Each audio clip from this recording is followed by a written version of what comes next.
Hi hello నమస్తే. నేను journalist Sai. AP PCC chief షర్మిలని తొలగించబోతున్నారు. ఆ పార్టీ అధ్యక్షురాలుగా షర్మిల అమ్మ నీ సేవలు ఇంకా చాలమ్మా, ఇంక నువ్వు రెస్ట్ తీసుకో అని అధిష్టానం చెప్పబోతుందా అంటే దాదాపుగా అవుననే చెప్పుకోవాలి మనం. 2023 ఎన్నికలకు ముందు, తెలంగాణ ఎన్నికలకు ముందు వైఎస్ఆర్టీపీ అనే పార్టీతో ఒక పార్టీ స్టార్ట్ చేశారు షర్మిల గారు. ఆ తర్వాత ఆ పార్టీని కాంగ్రెస్లో కలిపేశారు. ఫస్ట్ అంటే పార్టీ పెట్టి తెలంగాణ మొత్తం పాదయాత్ర చేశారు, కొంత హడావిడి చేశారు. పెద్దగా వర్కౌట్ అవ్వలేదు. ఎక్కడ జనా నుంచి పెద్దగా రెస్పాన్స్ కానీ ఏమీ రాలేదు. ఆ తర్వాత అర్థమైపోయి ఆ పార్టీని తీసుకెళ్ళి కాంగ్రెస్ పార్టీలో విలీనం చేసేశారు. విలీనం చేసేసిన తర్వాత ఆమె విలీనంలో షరతు ఏంటంటే ఏపీ అధ్యక్షురాలుగా తీసుకోమని రాజ్యసభకి అయితే చెప్పినట్టున్నారు మొత్తం మీద. సో థింగ్ ఏంటంటే ఇప్పుడు అయిపోయింది. ఆమె ఆంధ్రప్రదేశ్ కాంగ్రెస్ పార్టీ అధ్యక్షురాలుగా ఎన్నికయ్యారు. ఎన్నిక అయిన దగ్గర నుంచి కాంగ్రెస్ పార్టీకి ఏం చేశారు షర్మిల అంటే కేవలం జగన్మోహన్ రెడ్డిని టార్గెట్ చేయడం కోసం మాత్రమే.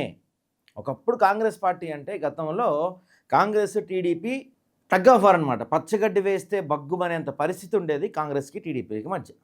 తర్వాత కాలం మారింది. చంద్రబాబు నాయుడు ఎప్పుడైతే 2018 ఎన్నికల్లో ఇక్కడ కాంగ్రెస్తో పొత్తు పెట్టుకున్నారో తెలంగాణలో, అప్పటి నుంచి కాంగ్రెస్ హైకమాండ్కి ఈ చంద్రబాబు టీడీపీకి కొంత ఫ్రెండ్షిప్ ఏర్పడింది. సో ఆ ఫ్రెండ్షిప్ వల్ల రకరకాల ఈక్వేషన్స్ వల్ల మొత్తం మీద ఏం జరిగింది, షర్మిలని ఒక బాణంగా వాడుకుందాం, జగన్ మీద ఎక్కువ పెడదాం ఆ బాణాన్ని.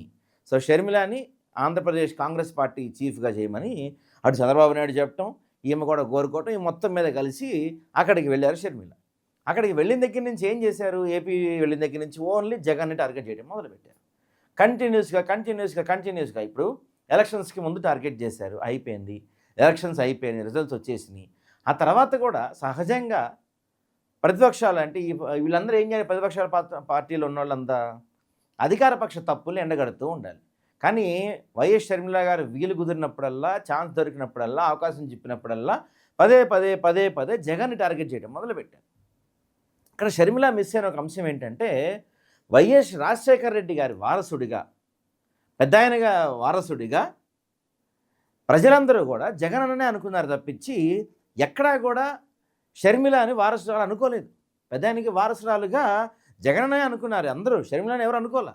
కానీ ఏమేమి ఊహించుకున్నారు, పెద్దాయన గారి వారసత్వం నాకు వస్తుంది, నేను వారసురాలని, కాంగ్రెస్ పార్టీలోనే రాజశేఖర రెడ్డి గారు ఉన్నారు కాబట్టి నేను ఆ పార్టీలో ఉన్నాను, ఆ మొత్తం పెద్దాయన అభిమానులు వాళ్ళందరూ నాకు వైపే వచ్చేస్తారని చెప్పి ఎన్నో ఆశలు పెట్టుకున్నారు షర్మిల గారు.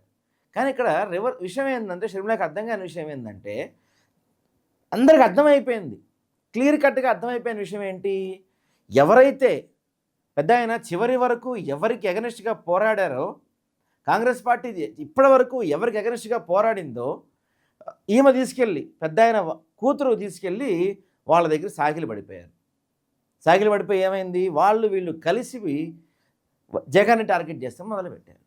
జగన్ని టార్గెట్ చేసి ఏమైందంటే జనానికి క్లియర్గా అర్థమైపోయి అసలైన పెద్దాయన బిడ్డ జగనన్న, మనం జగనన్నకు అండగా నిలబడాలి, ఇదంతా కలిసి వీళ్ళు ఆడుతున్న కుట్ర అని ప్రజలకు అర్థమైపోయింది. ఈ విషయం ఇంకా వీళ్ళకి అర్థం కావట్ల. ఈ విషయం కాంగ్రెస్ పార్టీ గ్రహించింది. ఒక వ్యక్తిగత అజెండాతో మాత్రమే, కేవలం వ్యక్తిగత స్వార్థం కోసం మాత్రమే, ఆమె పర్సనల్ పనుల కోసం మాత్రమే, ఆమె ఏవో ఆస్తులు అడిగినట్టున్నారు జగన్మోహన్ రెడ్డి గారిని, ఆమె ఆ ఆస్తులు పంచాయతీ తెగనందుకే కేవలం చంద్రబాబుతో చేతులు కలిపి జగనన్నని ఇబ్బంది పెడుతున్నారనే విషయం ప్రజలందరికీ క్లియర్గా అర్థమైపోయింది.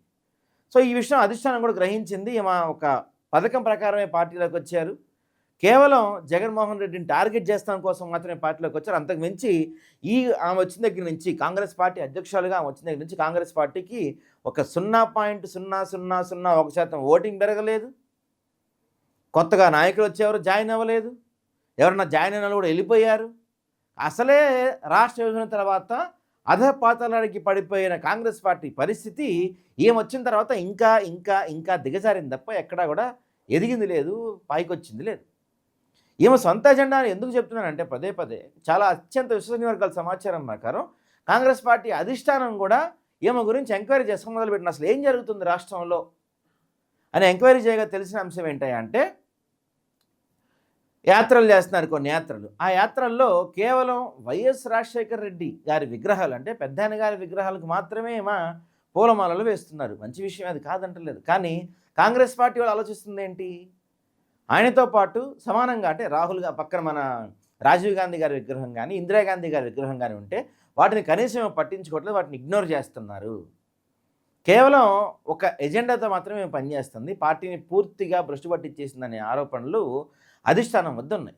ఖచ్చితంగా రేపు రాబోయే ఇప్పుడు కొన్ని రాష్ట్ర ఎలక్షన్స్ ఉన్నాయి, రాజ్యసభ ఎలక్షన్స్ ఉన్నాయి, వీటన్నిటిలో బిజీగా ఉంది కాంగ్రెస్ పార్టీ. అది అయిపోయిన తర్వాత ఖచ్చితంగా ఆంధ్రప్రదేశ్పై ఫోకస్ పెడదామని బలంగా ఫిక్స్ అయింది. ఎందుకంటే అటు పక్కన కర్ణాటక, ఇటు పక్కన తెలంగాణ, రెండు రాష్ట్రాల్లో కూడా కాంగ్రెస్ పార్టీ అధికారంలో ఉంది. సౌత్లోనే మిగతా దేశం మొత్తం దారుణంగా ఉన్న కాంగ్రెస్ పార్టీ సౌత్లో కొంచెం బలంగా కనిపిస్తుంది. అలాంటి సౌత్లో అవకాశం ఉండి కూడా అవకాశాన్ని వదిలేసుకొని అవకాశాన్ని చేజార్చుకుంటా పదే పదే ఒక వ్యక్తిని టార్గెట్ చేస్తూ ఆ వ్యక్తిని ఏదో ఇబ్బంది పెట్టాలి, ఆ వ్యక్తి పైన బురజల్లాలనే ప్రత్యేక పర్సనల్ ఎజెండాతోనే వైఎస్ షర్మిల పనిచేస్తున్నట్టుగా కాంగ్రెస్ పార్టీ అధిష్టానం బలంగా భావిస్తున్నట్టుగా మనకు అందుతున్న విశ్వసనీయ వర్గాల సమాచారం. సో అతి తొందరలోనే ఈ ఎన్నికలు పూర్తి అయిపోయిన తర్వాత షర్మిలమ్మ ఇక నీ సేవలు చాలమ్మా బాయమ్మ అని చెప్తానికి కాంగ్రెస్ పార్టీ డిసైడ్ అయిందనేది ఖచ్చితమైన సమాచారం.